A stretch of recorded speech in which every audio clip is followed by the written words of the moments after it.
I'm sure there are people here who would remember that not long ago, if you mentioned that India and NATO should collaborate, you would only be met by a lot of raised eyebrows. What are you saying? It really had that kind of response in the Delhi strategic community, so to say. But that has changed. I don't think that NATO-India relationship can now only be limited to be understood as an engagement between a security actor and a sovereign state. We need to understand that diplomacy and strategic culture is going way beyond that now. In order to really understand strategic culture, we need to have a more broad, cooperative and adaptive mindset. I've been actually quite actively advocating creating a video game surrounding maritime security. But we have Call of Duty for the army. Why do we not have a similar video game for maritime security? Because once we have that, we can introduce more youth into these issues, right? Swati, you mentioned going to speak to universities, going to speak to students. That's what we try to do in our public diplomacy department, which my colleague Barbara is a representative of.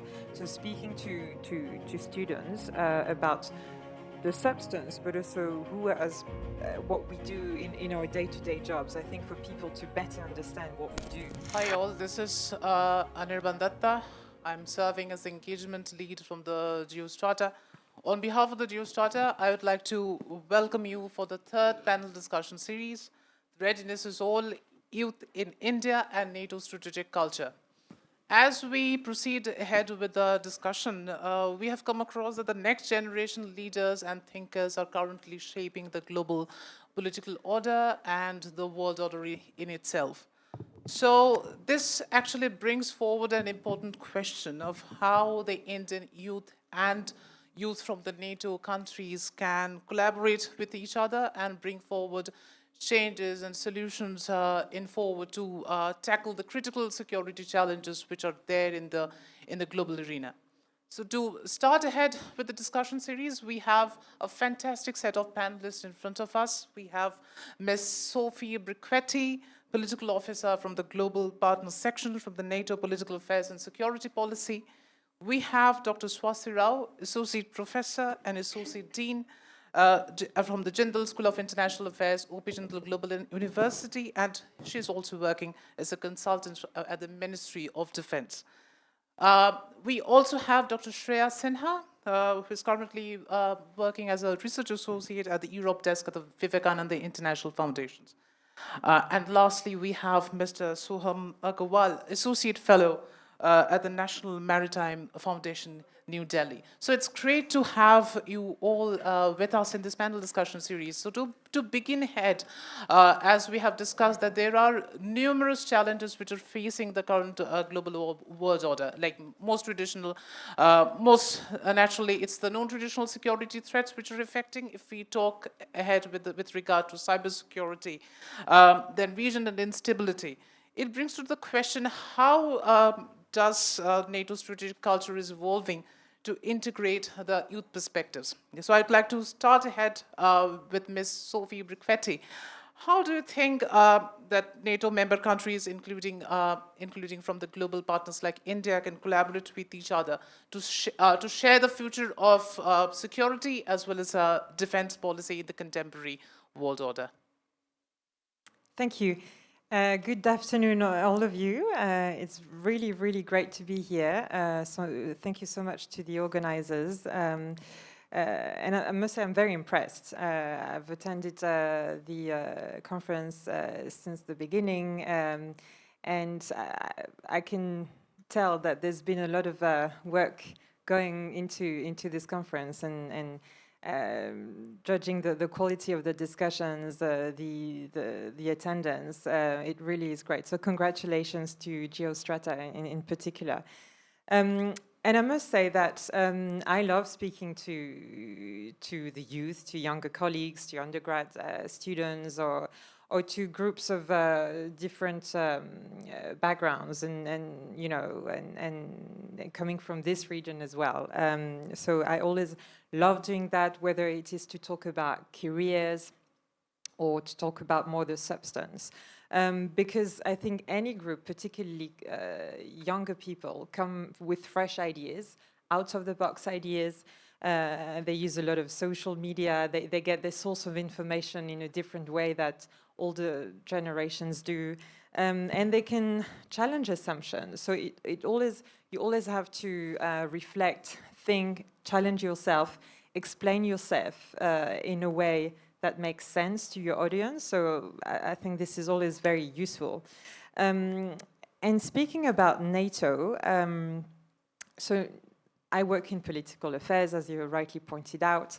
I work on partnerships and relations with countries that are not member countries in general, so with a special focus on the Indo-Pacific region. And NATO celebrated last year its 75th anniversary. So you could say that if you relate that to a person, this is a rather good age. So NATO could be in that sense seen as an old generation. But NATO keeps adapting to the challenges that it faces, and also among its staff, it has become younger and younger. And also more diverse. And I think this is one of the richness of the organization, just like it is also something that has happened, elsewhere. And I think this is something that is very welcome. It's more diverse in its gender. We have more and more, female colleagues now in this a sector, security, that has been traditionally more male-dominated. It is also more diverse in terms of its profile, because NATO is now doing, issues that it was not doing in the past. This morning we heard about technology, so that means, recruiting people with a technology background coming from startups. So we work also with startups. It means also, because NATO has been started addressing climate change, you need people who've worked on those issues. We are doing women, peace and security. You need people coming from there. And also because we have more and more, we have had more and more members from the founding members to having 32 now, it means always having new cultures. So that's good. So NATO, old organization, but has adapted and more diverse. And I would say that I don't see a confrontation between older generations and younger generations. For me, it's more about complementarity. The fact that we can learn from each other, very, very important. Just like right now, today, in this kind of forum, we are learning from each other. No matter if we are uni students coming from India, coming from Europe, this is really important. And these engagements, like the one we have today, are important to develop, to better understand each other from the NATO side and the Indian side, whether we do it government to government, whether we do this 1.5 approach. This is what we need to better understand each other, and to understand that maybe there are areas of common interest. And when it comes to NATO and India, I would argue that there can be issues that are of common interest to both sides, and that may be worth engaging on in terms of having a discussion, exchanging ideas.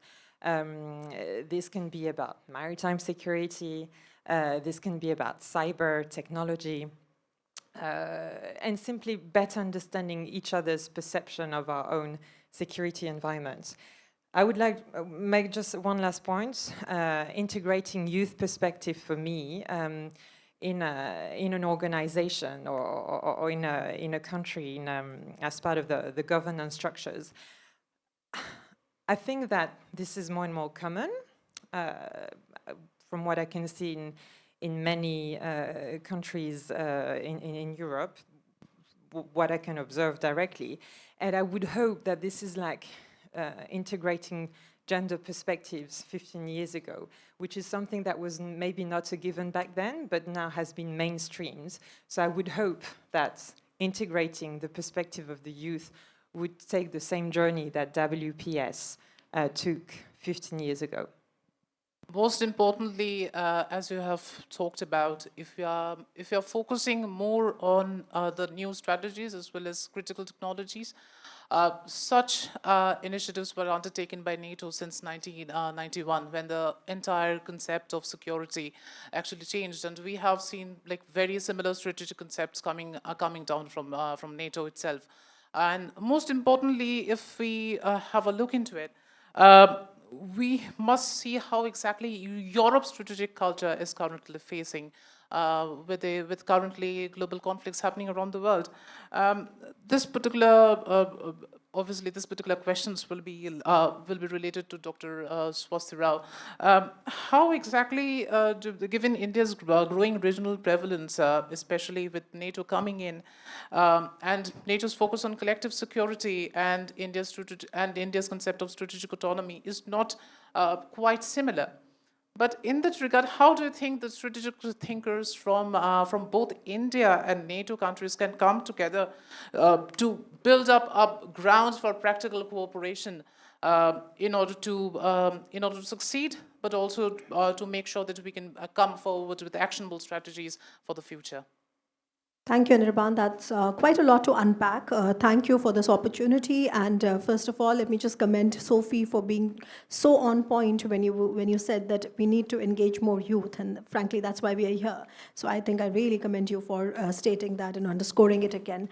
Now, in terms of your question about how does NATO's alliance building in India's strategic autonomy, how do they reconcile, if at all? See, the very purpose of foreign policy is to maximize convergence and minimize divergence. No two actors are going to have identical foreign policy. That's basic foreign policy 101. That's the first thing. So it doesn't apply only to NATO. It would apply even to our closest strategic partners for that matter, you know. So there's always room for more discussion, debate. So that's the first thing that we all need to remember, that what is foreign policy 101.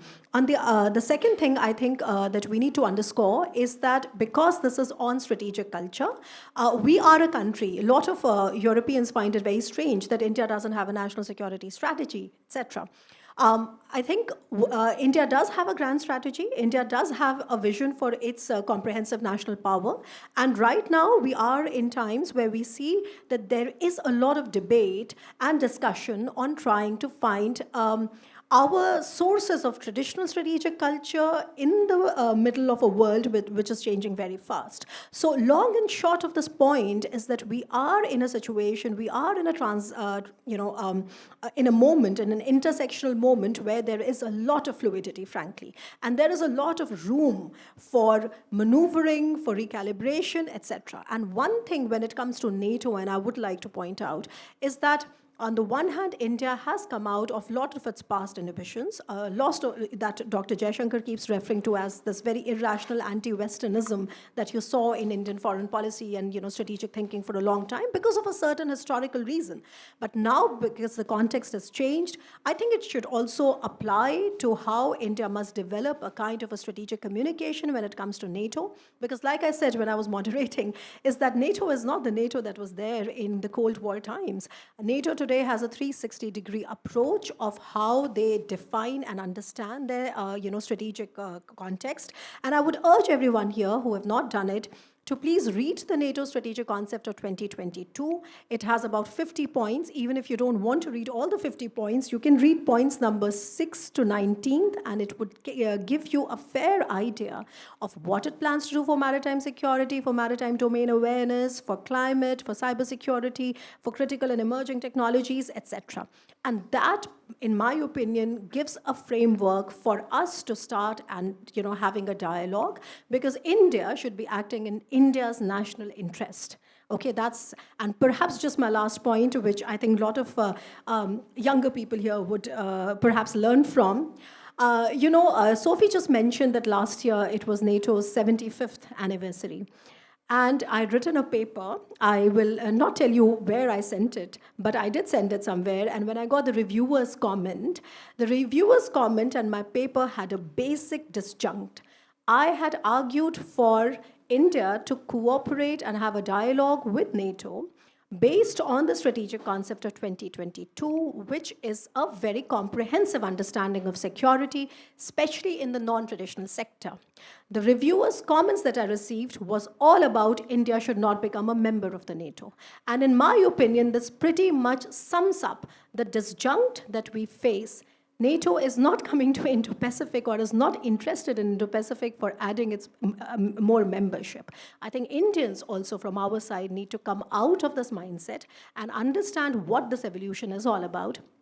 Because frankly, we need to build capacity, and not just NATO, but with anybody that is there to give us that capacity building with that mutual respect and space for our strategic autonomy. And I think that should be a welcome strategic communication to have. Yeah, especially when you have raised important issues regarding NATO-India cooperation. But now let's come back to the basic points that the youth can collaborate with NATO. How exactly do you think academic exchanges and research collaborations between NATO countries and India can foster a nuanced understanding of the alliance, as well as to build up strategies for the future? And especially, it will be great if you can add some few points, like how exactly NATO strategic concept of 2022 can be applicable for the NATO countries, and how exactly youth from India can build up the collaborations points around the same points with NATO. Thank you, Anirban. Firstly, a very good afternoon to the esteemed panelists, distinguished guests, and my fellow young leaders. Just to give a brief introduction to the NATO-India collaboration first, I don't think that NATO-India relationship can now only be limited to be understood as an engagement between a security actor and a sovereign state. We need to understand that diplomacy and strategic culture is going way beyond that now. In order to really understand strategic culture, we need to have a more broad, cooperative, and adaptive mindset. And I think in that context is where youth engagement becomes not only relevant, but also essential. Because if we see the geopolitics of today, there are a lot of changes, ever-evolving geopolitical landscape is out there. We see the Russia-Ukraine war has now entered its 4th year. The conflict in the Middle East, there are multiple other conflicts across the globe, rise of China, shifting power dynamics in the Asia-Pacific, which were obviously addressed in the previous sessions. And now with Trump 2.0, there are security implications for NATO and India. And if we talk about the security or strategic doctrine of NATO and India, it has been divergent, but there are a lot of issues where they do converge, right? If we see India's security doctrine has moved from non-alignment towards now multi-alignment and strategic autonomy, more towards maintaining regional stability as well. And NATO's strategic doctrine from its conception as well as operationalization has been based on collective defense, like it has been enshrined in Article 5. So if we talk about these divergent kind of strategic doctrines, at the same time, it is important to remember that there are a lot of non-traditional security threats that both of the actors face, like Sophie has already mentioned. So coming to the youth part, why is youth engagement so important? The reason why I mentioned the geopolitical landscape is for everyone to understand that youth are at the forefront of any global transformation, right? And that is why youth can act as a very important bridge in the political convergence and the cohesion between NATO and India. So I think the first issue is the problem of lack of awareness amongst the NATO youth as well as the Indian youth. So recently, when I was preparing some notes for this presentation, I came across a study. It was a Pew Research study of 2023, which said that only 42% of young minds in Europe are really aware of NATO and NATO's role and responsibilities, which was very surprising. And I am afraid that the percentage in the Indian youth could be even lower. So the first place where we start is to become aware amongst our youth regarding what NATO really is. Like it has been already mentioned by Swasti ma'am, that we should all be encouraged to read about the NATO strategic doctrine. I'm sure many of us are not aware of it. And similarly, amongst the member states of the NATO countries, amongst their youth, to be aware about India's global standing. Right now, India is going to be the third largest economy by 2030. So we need to understand where India's security doctrine is coming from, where it is headed, and what is India's foreign policy as well. In this respect, I think the first problem that can be addressed to bridge this gap can be through more joint educational initiatives, right? More collaboration, that goes without saying. There are many initiatives by NATO which are already in place, like the NATO's Partnership for Peace Consortium, right? So it is basically a NATO-affiliated network to build trust between NATO and non-NATO countries. So extending that to India NATO's Young Professional Program can also be extended to mentor researchers and budding experts in India.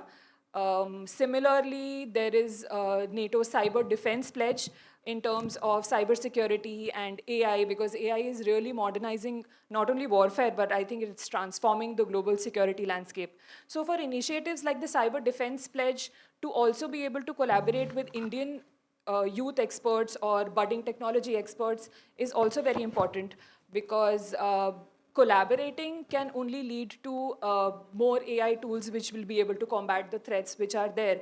Because now with immense digitization, the threats which are out there are mostly in the digital realm. And the realm is so different from what we have already seen, because here narratives, perspectives, as well as vulnerabilities are shifting rapidly. So I think it is very important for the youth to come to the forefront more and engage more constructively. And eventually, I think collaboration and knowledge transfer is the crucial point here. Thank you. Collaboration and knowledge transfer is one of the crucial points, as you have talked about. As we talk about knowledge transfer, we do not see much happening with regard to the maritime security domain, and especially when we talk about maritime security, it is mainly limited to the individuals who are involved in the national security architecture. And if we go ahead in this model, Mr. Soham has conducted a study which included intersections of economic development as well as maritime governance as well. So how do you think that NATO and India create a sustainable security model and a EU-driven architecture to shape policy for the near future? Thank you. That's a very interesting question, and it really strikes at the heart of the issue. And previous panelists have indicated maritime security. The speaker from Chatham House had also highlighted there are softer issues that we can first target. So I want to contextualize maritime security into holistic maritime security. So we've traditionally talked about traditional security, state-on-state conflict, military operations, but holistic maritime security includes non-traditional aspects as well. These could be man-made, these could be natural, and there could also be a combination of the two. Man-made threats are primarily IUU fishing, which is illegal, unregulated, unreported fishing. This ties into narcotics trade because a lot of IUU ships also engage in narco trafficking, which also then connects to maritime terrorism because they fund narco terrorism, fund illicit gains from narcotics trafficking, funds terrorist activities. Therefore, there's an interconnected web, and security needs to be thought about more than just state-on-state conflict. We have natural disasters, cyclones, tsunamis, all of them emanating from the ocean.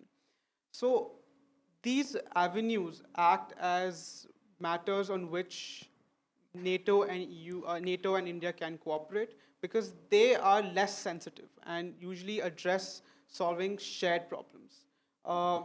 And we do have mechanisms in place with respect to the CMF, as it was indicated by Dr. Rao earlier. And India has policies in the region as well, such as the IPOI. So it now depends upon how NATO and India can engage on these softer issues. More specifically, I've been researching critical undersea infrastructure. This is a major problem in Europe currently. NATO has launched the Baltic Sentry program, which involves coordination of assets, but it's also linked with NATO's Maritime Security Center for Security of Critical Undersea Infrastructure. There's a network for sharing information. Therefore, how information may be shared, the type of information that we can share, all of these are potential avenues that NATO and India can collaborate upon. So now, how does the youth fit into all of this? I think what's important here is involving youth changes the values that we place on certain issues. Every time a policy objective is sought to be achieved, you will have competing interests that will have to be decided upon. And involving the youth changes the values that you place on each of these interests. So for example, when you talk about development, you have to talk, one major concern is how the environmental response is managed. And because the youth are now facing the effects of climate change more severely at a much younger age, and because apathy has not kicked in yet, hopefully, it's possible that when youth are involved in the conversation, they will place a greater value on environmentalism, on sustainability, and not just pay lip service to the entire issue. That's why involving youth is important, because it can shift the value perception that we place on certain issues. I really appreciated one specific point that you have raised, that the oceans is becoming the center for such threats. And as we are well aware, with the Sagar initiative, that India has tried to include development in this sector, as well as it has tried to include a response mechanism in dealing with such threats. But as we talk about such threats, it also brings into another core question which is present here, which is the NATO-India relations. How exactly it can team up to counteract such threats, and we have had a lengthy discussions regarding such topics in this panel. I'd like to come back to Ms. Sophie Brickwetti. How exactly do you think that further relationship between NATO and India can be enhanced under such fields, and how exactly youth-led mechanisms can also be strengthened under such to tackle such non-traditional traditional threats at a policy level? Thank you. First of all, I would like to thank Swasti for promoting our strategic concept. Indeed, please have a look at it, because it defines how we see our strategic environment, and I think it can help you to understand what NATO is today and what it is not. And there's a lot of emphasis on non-traditional challenges as well. So, to answer your question, I'd like to make a remark that may sound obvious, but is quite important. We have 32 members of NATO, and those 32 countries are in the what we call Euro-Atlantic area, so Europe and North America, and what links them together is the Washington Treaty, Article 5. That's what we call members or allies in the NATO jargon.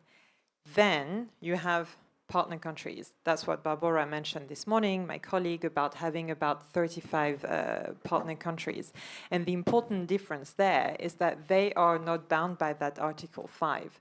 That's a very important distinction to make.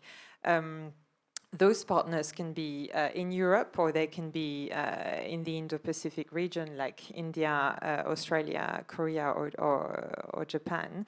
But they are not bound by Article 5, and those countries of the Indo-Pacific region would never be able to become NATO members.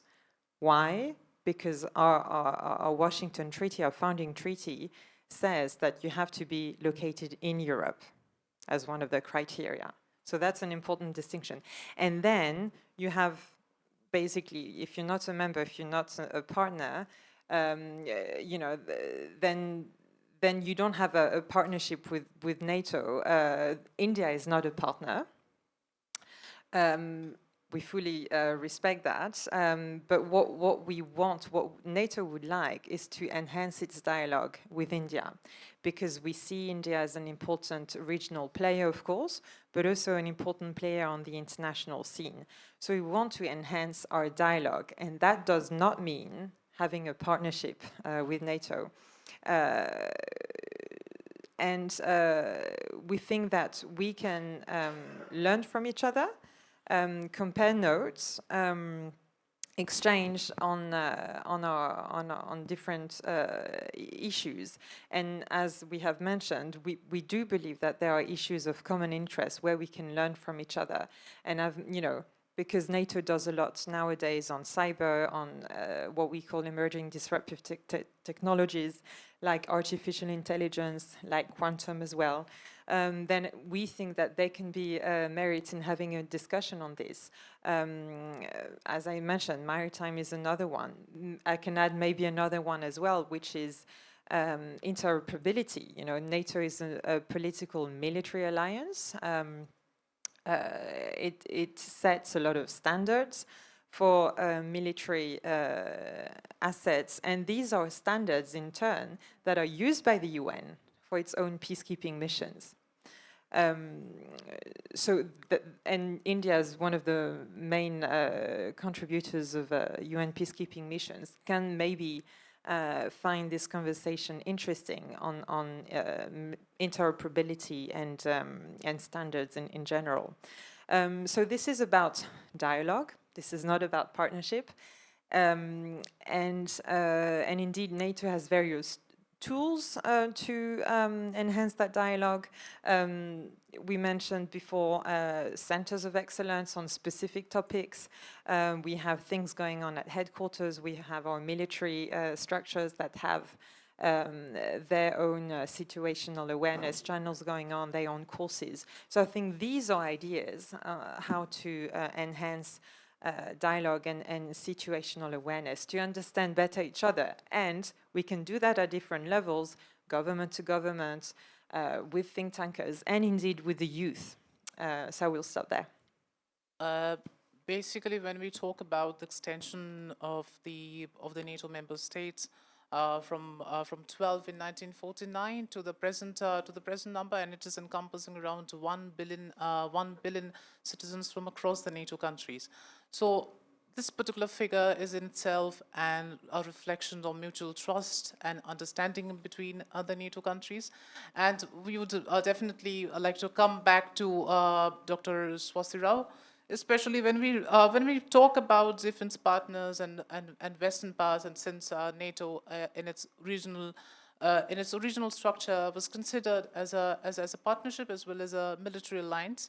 So given the evolving outlook, how can India and NATO countries collaborate to strengthen the partnership around the lines, and how exactly do they build up the mutual interest around them, especially when we talk about maritime security and other traditional security threats that were not considered as a part of this forum? Yeah, that's a good question, and I think we need to get more exact about what we have in mind when we say NATO and India can collaborate. I mean, how are they going to collaborate? And I have some points to share on that. See, the first thing, it's not, I'm sure there are people here who would remember that not long ago, if you mentioned that India and NATO should collaborate, you would only be met by a lot of raised eyebrows. What are you saying?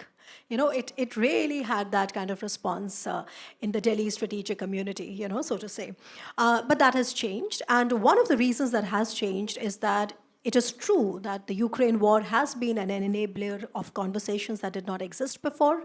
And one of the conversations that I see extremely relevant to the discussion we're having right now is this merging of theaters. There is no doubt about the fact that this merging of theaters and, you know, security becoming more indivisible is a trend which is pretty irreversible. And therefore, it is only logical for countries like India that are regional powers, also, you know, on its way to becoming a more global power, at least we have the aspirations, to develop mechanisms to actually co-opt the global geopolitical shifts. So that's the basic analytical framework that I begin from, that this change is there, it is speeding up, and it is pretty irreversible. Now, we still do not know how it will exactly manifest, but for sure we know that we need to co-opt in terms of developing more frameworks to engage with it, the first thing. The second thing is, how do we do that? The current cooperation that can exist between India and NATO, all the points that were underscored by Sophie, you know, cybersecurity, I think you've been hearing these 5-8 points from morning, so I don't need to repeat that again. But these are, let's be humble, and these are merely, you know, little outputs. But these outputs can be coherently and cogently brought together for a better outcome. And that is perhaps what I would say here. But that outcome will not happen till the time you do not have good research material available, because I'm also speaking from my experience, not only as a think tanker, but also as a professor. We just do not have the right kind of research to study. In fact, if you want to do, just go on Google or go to JSTOR, just bring out any literature, any literature, any international politics related literature on NATO, on security from an Indian author, and you will see that it is pretty much out of sync, because it is only talking about NATO's misadventures in Iraq and Afghanistan, etc. It has not been able to keep pace with how things have changed and moved beyond. And there is absolutely nothing that kind of caters to this changing security environment that I mentioned, and where the indivisible security and merging of theaters is going to be a very permanent feature. So we have to fill that gap. The students have to fill that gap. The academics, the think tankers have to fill that gap. That how do you really produce that coherent thinking so that these little outputs can really, sometime in near future, I hope, can lead to a meaningful outcome. Because like I said, because India is multi-aligned, it has given us the space to speak and have meaningful conversations with whoever we wish to have under the sun. And that should be a strength and not a limitation. That is definitely a very important point that you have raised, and I will come back to Dr. Shreya Sinha, especially with when Dr. Swasthi actually talked about the theaterizations of world politics and the entire globe, as we are speaking at the forum right now. But this actually brings an important point with regard to defense sharing, intelligence sharing, and since, as has already been established in the literature and has already been understood by the public, that NATO and India are currently not partners. So therefore, how exactly do you think an youth-led discourse and youth-led innovation mechanisms can be put forward, especially with regard to defense sharing, intelligence sharing, and how exactly this can help to in making the policy at a governmental level and at an intergovernmental stage, and also if you can, it will be better if you can consider the regional organizations into the perspective. Thank you, Anirban, for that question. So coming to how youth can help in actively engaging in these discussions on defense sharing, intelligence sharing, that's what the question is, I believe. So to begin with, I just want to say that I pointed out in my first remark that why youth representation is very much essential. But I would also like to stress upon the fact that the sheer number that we are is a huge advantage, right? In India, we have the youngest population, and more than 65% of our population is under 35 years of age, and it has been pointed out that the median age is 29. It's probably even lower in this room. So the point is that we need to see this not just as a demographic statistic, but as a very big strategic asset. Right. To engage with the youth of NATO, for Indian youth, it is very much essential, and that can be done through various platforms. Youth-led diplomacy, I think, is somewhere where we can find a sweet spot in this kind of intelligence sharing and defense sharing. Because like it has been pointed out, NATO and India do not have a security partnership. They don't have a binding agreement or a treaty. And that is where youth-led initiatives can form the required alternative. Right, like the NATO Youth Summit, the G20 Youth Summit, the Raisina Young Fellows Program, the EU-India Think Tanks Twinning Initiative, and I think this amazing initiative that we are all a part of right now, the NATO-India Youth Conference. I would also like to take this moment to congratulate everybody who's been on the organizing team. I think it's a great initiative because in track 1.5 and track 2 diplomacy dialogues like this is where the youth get the opportunity to be able to interact with their youth counterparts from other countries. They get the opportunity to be able to do the defense sharing, intelligence sharing, and bring foreign policy and influence foreign policy discussions, which can later lead to more actionable outcomes. Apart from youth-led diplomacy, I think this has also already been mentioned, but I would like to stress on the fact that the strongest tool that the youth have in their hands is social media. Right, we are not just mindless content consumers, but we need to understand that we are also very powerful content creators. Right, so digital diplomacy, I think, is a very important aspect where youth can take the center stage. A great example of this is Greta Thunberg, right? She was just 15 years old when she started this hashtag Fridays for Future movement. And that really compelled a lot of world leaders to take climate security policies and engage in them more constructively. And again, coming to the point that climate security is one of the most important non-traditional security threats in addition to cybersecurity and AI, which is right out there. So I think these kind of platforms are very much necessary. These kind of initiatives which are not only youth-driven, but they are invite equal participation from the youth, is where youth can come forward and influence foreign policy discussions. Because like the theme of this conference goes from strength to strength, I just want to add to Sophie's point. She said that it's not about partnership, it's about dialogue. But I would like to add to that saying that it is about going from dialogue to action. And I think these platforms are a good starting point for youth to engage with each other. And that is where collaboration can eventually lead to more actionable outcomes at the policy level. Basically, there are few, I do have a lot of questions in my mind, especially when we talk about non-traditional security threats, and you have, and Dr. Swasthi actually talked about theaterizations of world politics, and you have rightly pointed out how exactly youth are no longer are just blind observers as well as consumers of social media content.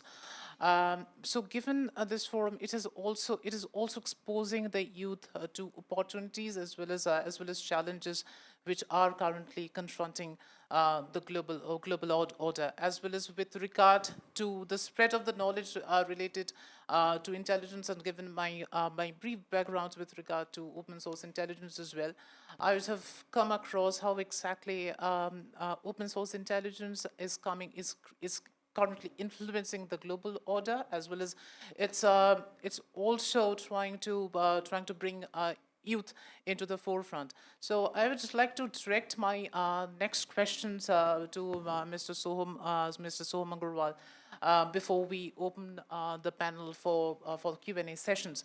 How exactly do you think, with regard to social media, maritime security threats can be challenged, and how exactly NATO and India can collaborate to develop strategies around social media at a policy level, with a specific emphasis on maritime security? So I think the first step would be to create interest amongst the youth. Only if they are interested can they actually be involved in the process. The next step after interest would be the capacity development. So once you've piqued their interest, now you arm them or enable them to be able to critically analyze issues and also apply themselves to solve global challenges.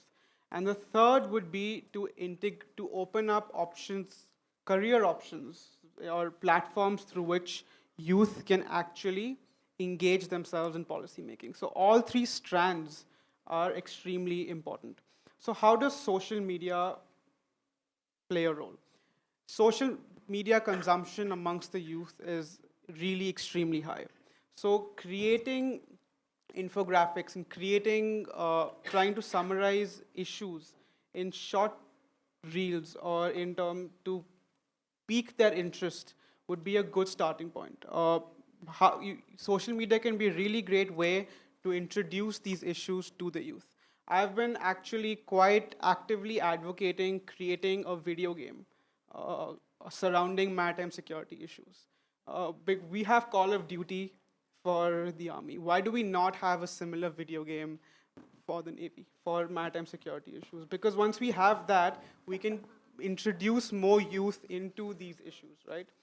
Once these video games are in, we hope that will involve more youth into not only traditional security events or themes as well, but through academia, we can involve them in non-traditional security. So if we open up government, if government opens up to views from outside, whether that be through establishing specific social media platforms where youth can send in their inputs, their views on certain issues, that way we can channel these voices into government, into policy making. So for example, in Government of India had recently started this campaign where if under their village road construction program, where if anyone sees a road which is damaged in village circles, they can click a picture of it and upload it on an app. This picture would then be sent to their local, either panchayat, which is the local village government, or the local urban body, who can then take action. So that way you have channelized through social media, through technology, citizen involvement in policy making. This way, through think tanks, through government, through technology, we can channel views from the youth into government. And that way, I think, we have a more actively involved. When you were especially talking about gaming and quoting some games, I was literally thinking about strategic war gaming, which would have been like definitely beneficial for the Indian youth as well as youth from the NATO countries to develop reports around it, as well as to see how exactly a conflict in the near future will be able to pan out. As we move from strength to strength, we will be currently opening the floor for accepting a question from the audience to one of the panelists. How exactly we can to figure out more how exactly we can delve into the critical areas of NATO-India strategic dialogue and NATO-India collaborations in a broader spectrum.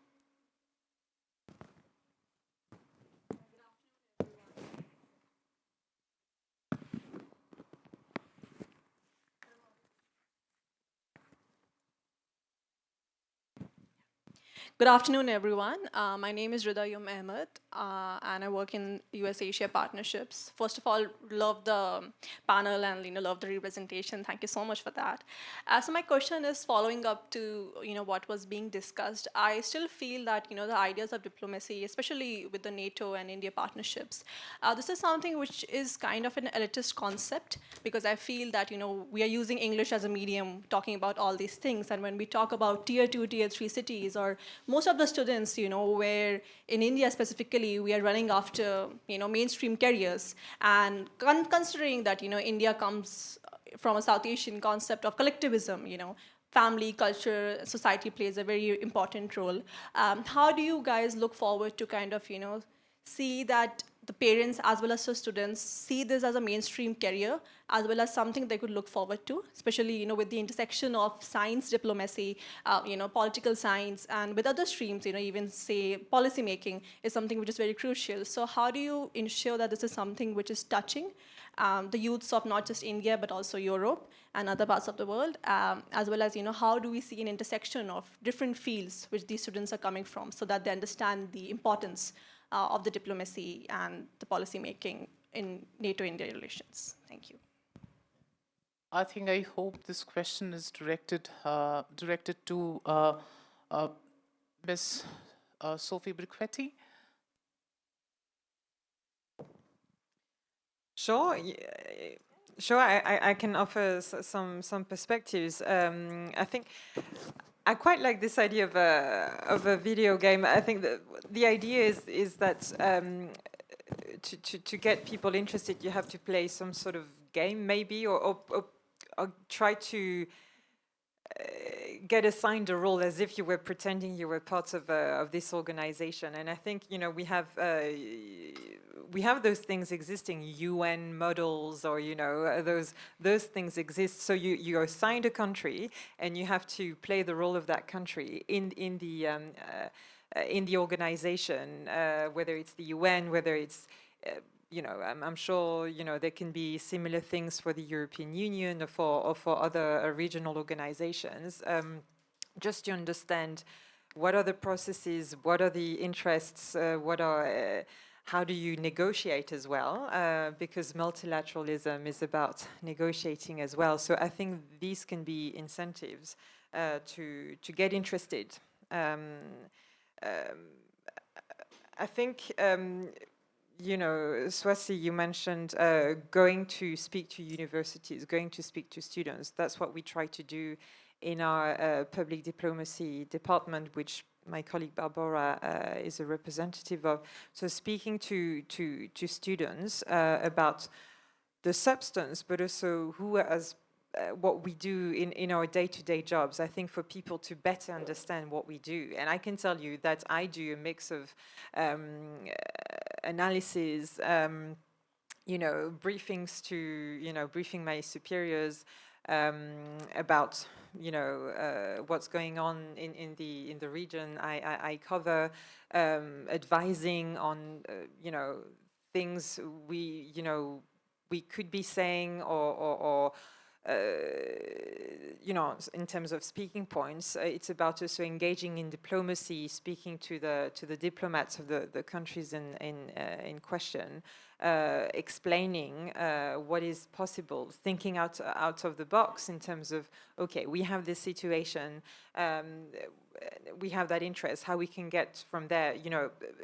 internal coordination, convincing colleagues, or I think there's a lot of that. And it's also about representing my institution in speaking to external groups. And as I said, I very much appreciate speaking to students. And when I have students coming to me towards the end of the presentation, and asking me follow-up questions, then I think, okay, maybe I have sparked some interest in some of them, and I, it makes me happy. And so I think, going to careers fair, maybe that's another way to promote the role of what is it to be working in security in organizations. So I think that if you're still students, and you, I'm sure your universities may have careers departments. I think a lot of alumni love to keep, links to their former university. So and speak to the students. I think this is a great asset to know more about. What is it exactly to work in the security sector? So with this point, we come to the end of the third panel discussion series. I would like to extend a request and a big round of applause to all the panelists. And I would also like Dr. Swasti to make one additional point. No, so I just wanted to stitch it together. I mean, I know we are all talking about the same thing, perhaps, and yes, if you can allow me to. So, a couple of things about what she just said. That we need to basically get into knowledge production. Yes, okay, knowledge production for academic purposes and knowledge production for policy relevance. Right? We have to keep these two. But I think, in my opinion, and through all these years that I've been writing on how we can improve this communication and this dialogue, I think I often say this to the students also when I'm teaching them, which is a 4S approach, and it might be useful for here people. One is that we need to know what our strategic cultures are. So where are we coming from? So that's the first one. The second is that we need to know what our strategic objectives are, which gives us what really we are aspiring for. So we have to have a realistic assessment of that. The third S is that we need to be mindful of what our respective strategic realities are. Where is the world today? Where are we in the world today? What kind of security environment is engulfing us today? And perhaps the last S is that to stitch it all together, we need strategic resilience. And that is what I meant when I say that maximize your convergences and minimize divergences, which is foreign policy 101. So if you keep that 4S together, it would really help produce the right kind of knowledge, both for academic purposes and for policy relevance. And for sure, I'm speaking to all the young people out here.